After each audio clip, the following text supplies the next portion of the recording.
नमस्कार। महापुरुषों का कहना है कि कविता हमें बेहतर इंसान बनने में सहायता करती है। इसलिए ये जरूरी लगता है कि कविता सब तक पहुंचे, सब कविता को जानें और समझें। विशेष रूप से हमारी युवा होती पीढ़ी अर्थात किशोर बच्चे कविता से निकटता बनाएं तो एक बेहतर समाज के निर्माण में उनकी भूमिका सार्थक हो सकती है। किंतु ऐसा तभी संभव है जब हम ये जान लें कि कविता है क्या।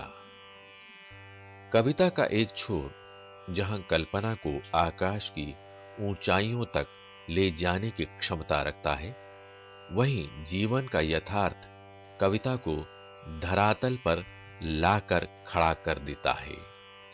यही अंतर्विरोध ही कविता का जनक है। कविता का भाव जगत छात्रों के लिए हमेशा से जिज्ञासा का कारण बनता रहा है। इस श्रृंखला के कार्यक्रमों में उनकी इन्हीं जिज्ञासाओं का उत्तर खोजने का प्रयास किया गया है।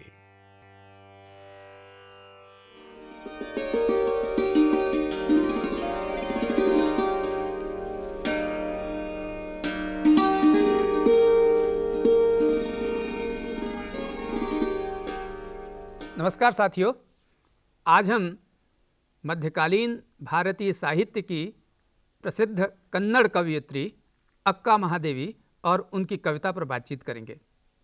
अक्का महादेवी की इन कविताओं का अनुवाद हिंदी के सुप्रसिद्ध कवि केदारनाथ सिंह ने किया है। जिस प्रकार हिंदी में मध्यकाल के संत कवियों ने भक्तिपूर्ण रचनाएं लिखी हैं, उसी प्रकार कन्नड़ में बसवन्ना, अक्का महादेवी आदि ने कविताएं लिखी हैं। इनकी कविता में विद्रोही चेतना विद्यमान है, इसलिए कभी कभी इन्हें हिंदी की मीरा के समान भी माना गया है। इन पर बातचीत करने के लिए हमारे साथ मौजूद हैं प्रोफेसर लालचंद राम। प्रोफेसर लालचंद जी, आपका बहुत बहुत स्वागत है इस कार्यक्रम में। धन्यवाद डॉक्टर साहब। नमस्कार। नमस्कार नमस्कार। डॉक्टर साहब, अक्का महादेवी की इन वचनों को पढ़ने से पहले हम चाहते हैं कि अक्का महादेवी का संक्षिप्त जीवन परिचय पालें, जिससे कि कविताओं को समझने में आसानी हो। बिल्कुल ठीक है डॉक्टर साहब।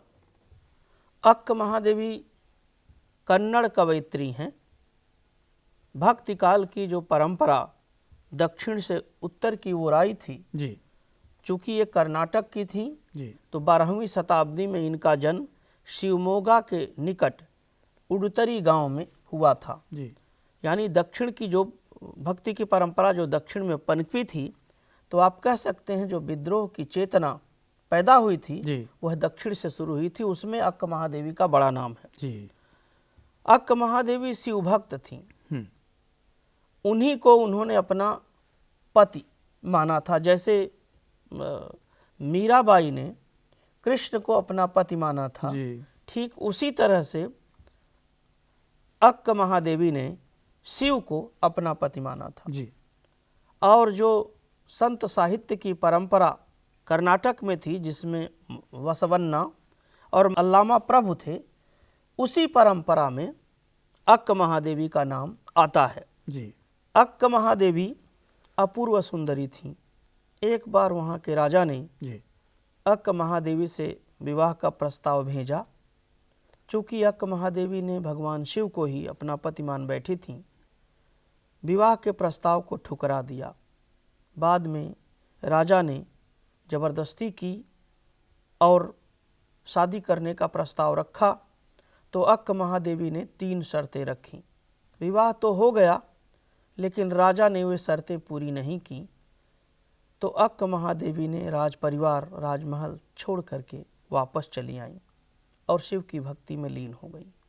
जब वो वापस आ रही थी तो राजा ने कहा कि जो कुछ हमारा है सब दे जाओ, उतार दो। तो उसी विद्रोह की परंपरा में, यानी कहें कि पुरुष वर्चस्व के विरोध में, उन्होंने वस्त्र भी त्याग दिए। और ये वस्त्र का त्याग कुल मिलाकर ये कह सकते हैं कि स्त्री को जो उसकी पूरी सत्ता को देह तक सीमित करने की जो मानसिकता है, उस मानसिकता के विरोध में अक्क महादेवी का वस्त्र त्याग समझा जाना चाहिए और अक्क महादेवी ने पुरुष वर्चस्व को चुनौती दी है। इस माध्यम से उन्होंने उन्होंने बड़ा पुरुष काम वर्चस्व को चुनौती दी। और ये भी उस समय जबकि इस तरह की कोई परंपरा विद्यमान नहीं थी जी, ये कह सकते हैं एक तरह से कि स्त्री चेतना का ये पहला दस्तावेज भारतीय साहित्य में उपलब्ध है। बिल्कुल निश्चित रूप से।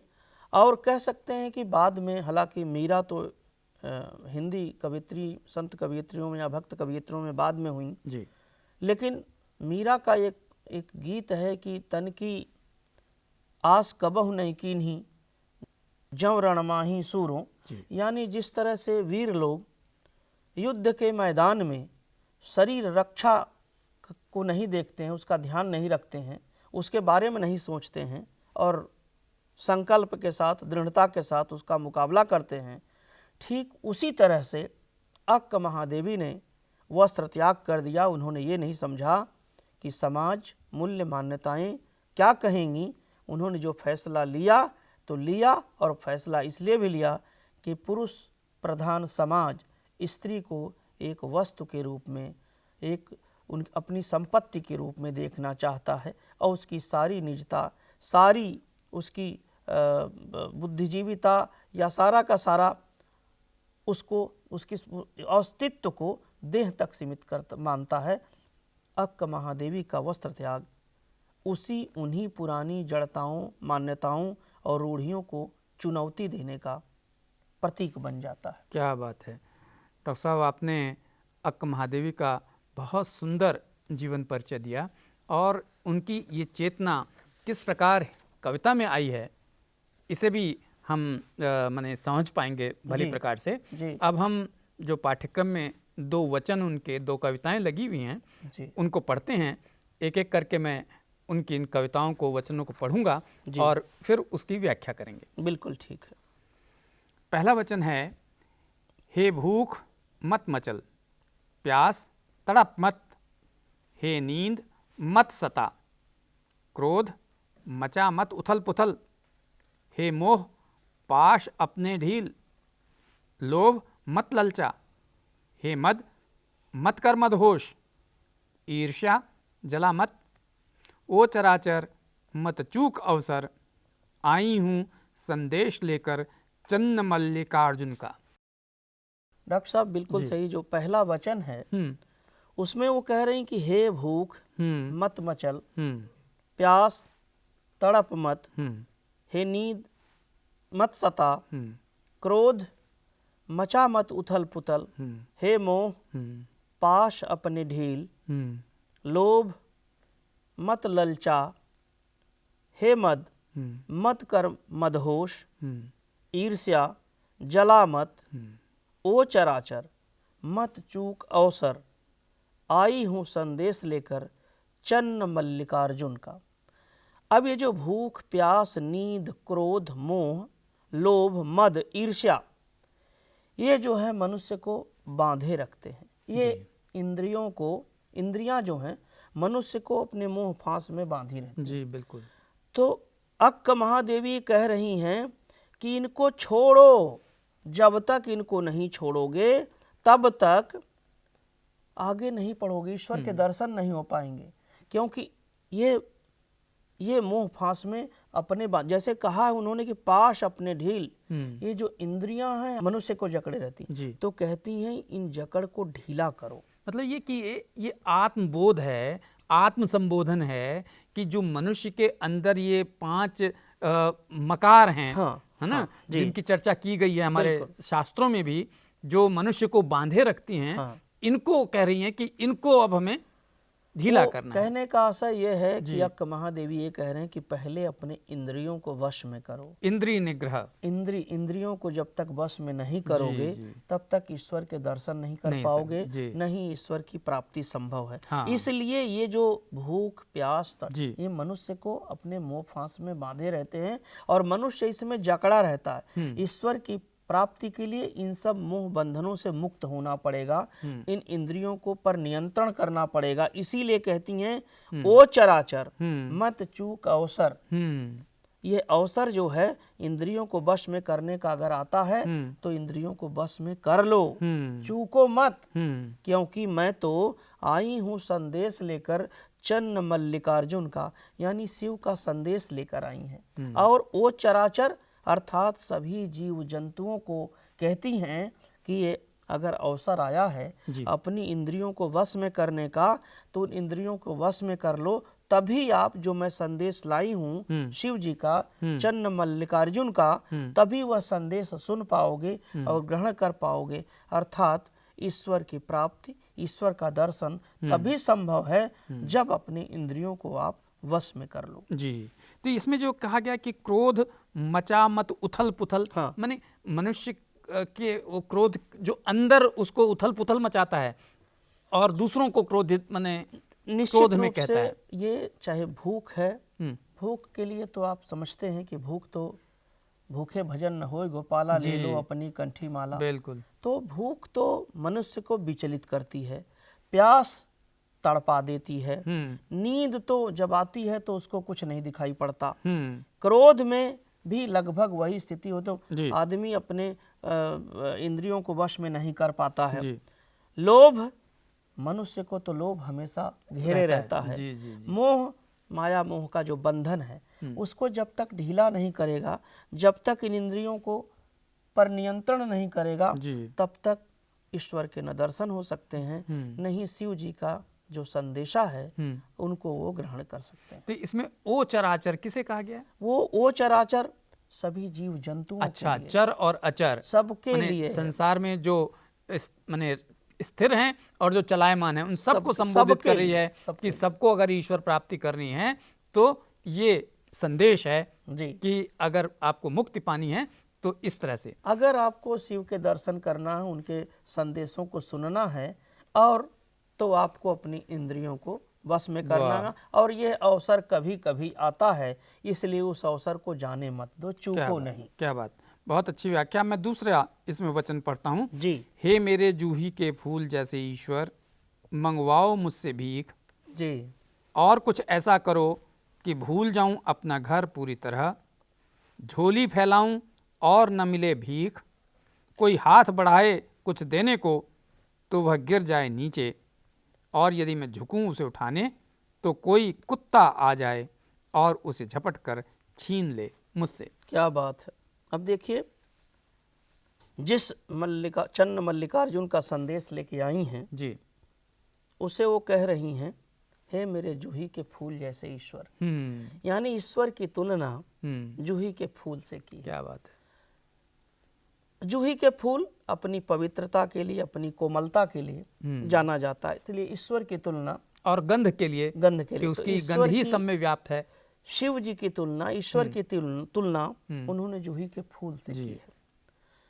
कहती है मंगवाओ मुझसे भीख और कुछ ऐसा करो कि भूल जाऊं अपना घर पूरी तरह। क्या बात है। झोली फैलाऊं और न मिले भीख, कोई हाथ बढ़ाए कुछ देने को तो वह गिर जाए नीचे, और यदि मैं झुकूं उसे उठाने तो कोई कुत्ता आ जाए और उसे झपट कर छीन ले मुझसे। ये देखिए, एक भक्त अपने ईश्वर से कहता है कि मुझसे भीख मंगवाओ। आप सोचिए, कुछ ऐसा करो कि भूल जाऊं अपना घर बार, नात रीत संबंध सब कुछ भूल जाऊं, यानी मैं सारी दुनिया से कट जाऊं, सारे मोह बंधनों से मुक्त हो जाऊं, मेरा ईगो समाप्त हो जाए, मेरा सारा अहंकार खत्म हो जाए। जी, जी, जी। ईगो अंग्रेजी का शब्द है।